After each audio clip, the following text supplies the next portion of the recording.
ओम गणेशाय नमः। ओम नमः शिवाय। मैं निखिल ज्योतिष आचार्य आप सभी का मेरे चैनल पर पुनः स्वागत करता हूं। आशा करता हूं कि आप सभी स्वस्थ होंगे। महादेव की कृपा आप सभी पर सदा बनी रहे।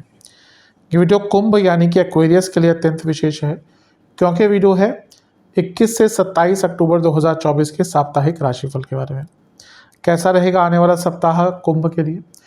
जो मेरा साप्ताहिक राशिफल होता है वो प्रमुखतः चंद्रमा और उनकी गति पर आधारित होता है। चंद्रमा एक ऐसे ग्रह हैं जो बहुत तेज़ गति से भागते हैं और करीबन 2.25 से 2.5 दिन में राशि बदल लेते हैं। तो स्वाभाविक है कि पूरा हफ्ता जो कि 7 दिनों का होता है उसमें कई बार चंद्रमा राशि बदलेंगे। चंद्रमा मन के कारक होते हैं। डे टू डे एक्टिविटीज़ पर उनका प्रभाव बहुत होता है, क्योंकि जिस भी भाव में जाते हैं उसको बहुत एक्टिवेट कर देते हैं। इसी कारण से हर चीज़ पर या हमारे विचार पर उनका प्रभाव ज़्यादा रहता है और उनके गोचर के कारण ही हमारे विचार बदलते हैं। किस प्रकार से ज्योतिष के माध्यम से अपने आने वाले जीवन को थोड़ा सा प्लान आउट कर सके, थोड़ा सा ज्योतिष का लाभ उठाकर कि जान सके कि क्या अच्छा है क्या बुरा है संभावितः, इन सब चीज़ों को जानने के लिए साप्ताहिक राशिफल अत्यंत विशेष रहता है। यदि आपकी लग्न राशि या चंद्र राशि कुंभ है, दोनों ही गाइडेंस के लिए इस राशिफल को देख सकते हैं। टेक्निकली अलग अलग राशिफल नहीं बन सकते।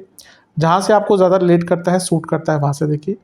व्यक्तिगत तौर पे मेरा हमेशा से कहना है कि यदि आप अपनी लग्न राशि देखते हैं तो अच्छा है, नहीं तो अपनी चंद्र राशि से देख सकते हैं। शुरू करते हैं। चंद्रमा आपके पंचम भाव में रहेंगे यानी कि मिथुन में, और 21 अक्टूबर को 6 बजे होगा शाम को ये, और 24 अक्टूबर सुबह के 1 बजे तक उनका प्रवास यहीं पर रहेगा। चंद्रमा का पंचम भाव में आना एक प्रकार से अच्छा ही होता है। छठे घर के स्वामी है, पंचम में आएंगे, थोड़ी चिंताएं तो बढ़ेंगी, लेकिन यहाँ से बैठकर वो लाभ स्थान को देखेंगे। तो उपचय भाव का स्वामी पंचम में लक्ष्मी स्थान में बैठकर जब लाभ स्थान को देखेगा तो पैसा बढ़ेगा, रुका हुआ धन आएगा, कुछ पैसों से संबंधित वाद विवाद चल रहे थे उनको सॉल्व करने का मौका मिलेगा।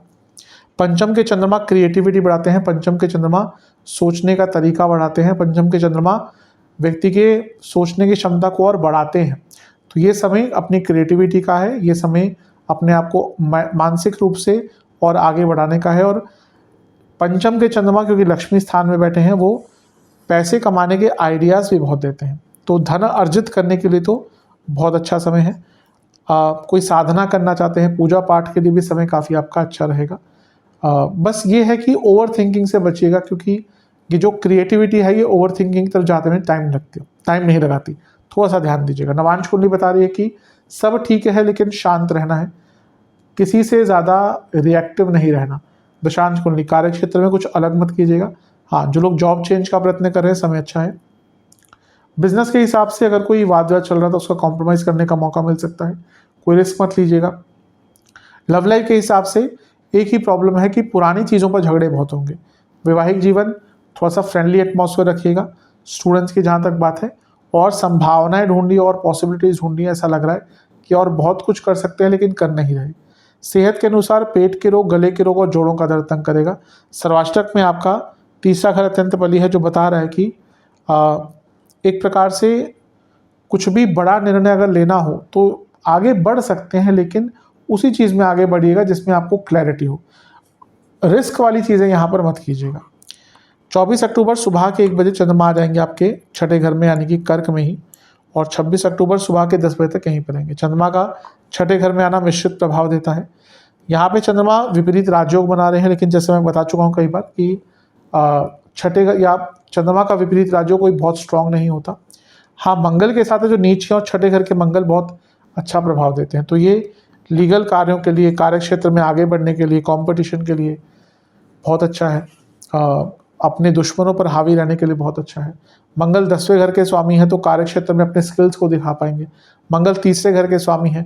यहाँ पे 3 उपचय भावों का संगम हो रहा है, क्योंकि मंगल 2 उपचय भावों के स्वामी और एक उपचय स्थान में बैठे हैं।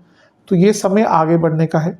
अपनी मुश्किलों को दूर करके बहुत आगे, बहुत तेज़ गति से आगे बढ़ सकते हैं। अति विशेष इसका लाभ आपको प्राप्त होगा। बस एक चीज़ कहूँगा कि गुस्से से बचिएगा। चंद्रमा मंगल के साथ है या कहीं मंगल चंद्रमा के साथ है और छठे घर में है, तो गुस्सा बहुत ज़्यादा आएगा और ये गुस्सा हानिकारक हो सकता है। नवांश कुंडली बता रही है कि अपने एक्सपीरियंस का उपयोग करने का मौका मिलेगा। दशांश कुंडली कार्य क्षेत्र में सब ठीक है, लेकिन किसी के ऊपर डिपेंडेंट मत रहिएगा। बिजनेस थोड़ा सा नुकसान हो सकता है बिजनेस में। लव लाइफ बहुत चेंजेस आ रहे हैं आप में, आपके लाइफ पार्टनर या आपके पार्टनर के नज़रिए में, व्यक्तित्व में, ये समय के साथ होता ही है। उस चेंज को एक्सेप्ट करके आगे बढ़िए। जहाँ तक वैवाहिक जीवन की बात है, अपने लाइफ पार्टनर के जीवन में थोड़ा सा योगदान दीजिए, समय दीजिए।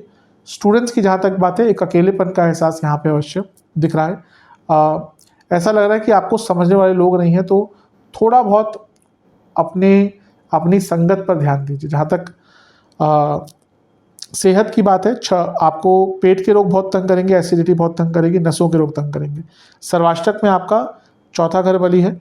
कोई प्रॉपर्टी का वाद विवाद चल रहा था, उसको सॉल्व करने के लिए अच्छा समय है। 26 अक्टूबर सुबह के 10 बजे चंद्रमा आ जाएंगे आपके सप्तम भाव में, यानी कि सिंह में, और सप्ताह के अंत तक यहीं पर रहेंगे। चंद्रमा का सप्तम भाव में आना एक प्रकार से अच्छा ही होता है, मिश्रित होता है। यहाँ पे चंद्रमा क्योंकि छठे घर के स्वामी है और लग्न भाव को देख रहे हैं, तो ये उपचय भाव का संगम हो गया लग्न से, तो फिर से दिख रहा है कि चीज़ें आगे बढ़ेंगी। हाँ, ये है कि जो हफ्ते के मध्य भाग में जो गुस्सा था वो कम होना शुरू होगा।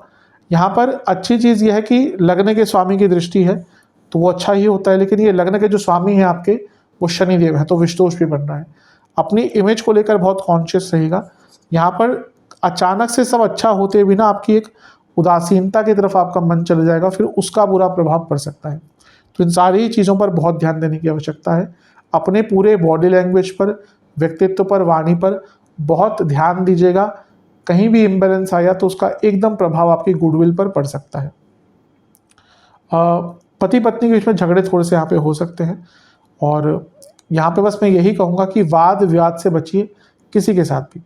नवांश कुंडली, शांत रहिएगा और किसी की कमियां मत निकालिएगा। दशांश कुंडली, कार्य क्षेत्र में थोड़ा सा दबाव पड़ेगा, एक्सपेक्टेशन बढ़ेंगी। बिजनेस, ज़्यादा रिस्क मत लीजिएगा, जैसा चल रहा है चलने दीजिएगा। लव लाइफ ठीक है, लेकिन कुछ मजाक या व्यंग्यात्मक चीज़ें मत बोलिएगा। वैवाहिक जीवन, चीज़ें ठीक होते होते ख़राब हो सकते हैं, जैसे मैंने कहा ना, चंद्रमा का प्रभाव है। और शांत रहिएगा और ज़्यादा जल्दबाजी मत दिखाइएगा। स्टूडेंट्स के हिसाब से अपनी अटके हुए कार्यों को पूर्ण करने का यहाँ पे मौका मिल सकता है। सेहत की जहाँ तक बात है, आपको नसों के रोग, किडनी या गॉल ब्लैडर का कोई रोग है तो तंग करेगा। सर्वाष्टक में आपका सप्तम ही बली है। मैं यही कहूँगा कि हफ्ते के अंतिम भाग में अपने इमेज को लेकर बहुत ध्यान दीजिएगा। उपाय के स्वरूप में शनिदेव की एक बार आरती करनी है और एक बार उनकी चालीसा का पाठ करना है। आशा करता हूँ कि वीडियो काम आएगी। चैनल पर नए हैं, सब्सक्राइब कीजिए, वीडियो को लाइक कीजिए। मिलता हूँ आप सभी से अगली वीडियो में, तब तक के लिए ओम नमः।